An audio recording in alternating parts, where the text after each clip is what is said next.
Fundraising is a very common part of a startup founder's journey. My name is Amanda Rabideau, founder and CEO of Arch Collective. So if you want to learn more about what not to do when pitching, watch this video. All right, let's dive in. How often have you heard the saying, failure to plan is planning to fail? If you're out there fundraising, you should really take this to heart. This plan needs to be brutally honest about your current financial status and your projected growth over the next 12 months. We get it. You want to impress investors, but it's important to resist the temptation to inflate your figures or lie about your successes. So what is the biggest pitching mistake that a startup founder can make? So here it is. The biggest mistake when pitching your startup company is to lie. I think this is a bit of stating the obvious, but let's take a minute to talk about why lying is such a bad idea. Lying to potential investors isn't just about losing their respect or potentially damaging your reputation. When you inflate your financials or overstate your success,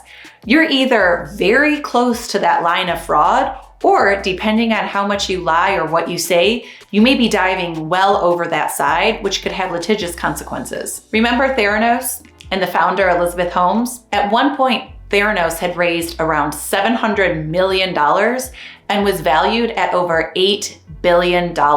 However, the technology simply didn't work. And not only did the technology work, it put patients' lives at risk. So what happened? Well, unfortunately, not only did the company shut down, but the founder was also sentenced to 11 years in prison, a sentence that she recently started. Over to the fintech arena.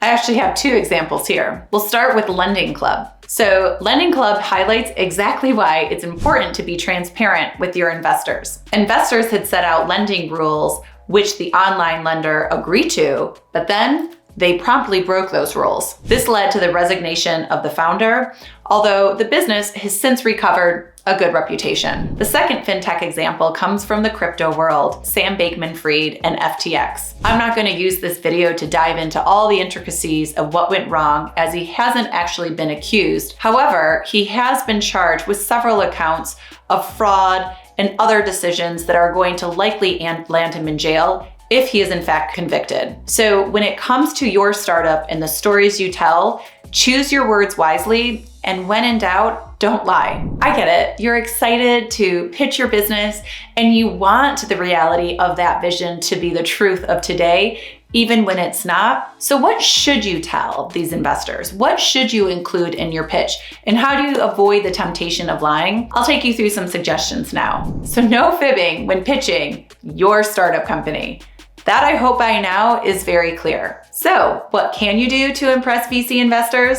Here are some ideas. Present sensible KPIs and really understand them. Know your competitors and be prepared to talk about them. Explain your product market fit with figures and research. Do a little bit of digging and find out exactly what gets these investors excited or what most interests them. Know your financials inside out. Present a clear and actionable marketing plan and growth strategy. And finally, share your vision. Just because you're not there today doesn't mean that you won't be there tomorrow. So let the investors know exactly where you want to go and be prepared to talk about how any investment dollars they give you, how you are going to apply those to make sure that you meet that future vision. VCs want to see passion, ambition, and a clear understanding of your product and service. Pair all of that with a great business plan and you wildly increase your chances of getting that funding when pitching your startup. Some final thoughts. Resisting the temptation to overhype your tech startup is so much easier when you have real numbers, facts, and figures to demonstrate your success. Book a 15-minute introductory call with Arch Collective and discover how the proper branding and messaging can make a huge difference in driving the growth of your business. And if you like this type of content, be sure to subscribe to my channel, and I'll see you next time.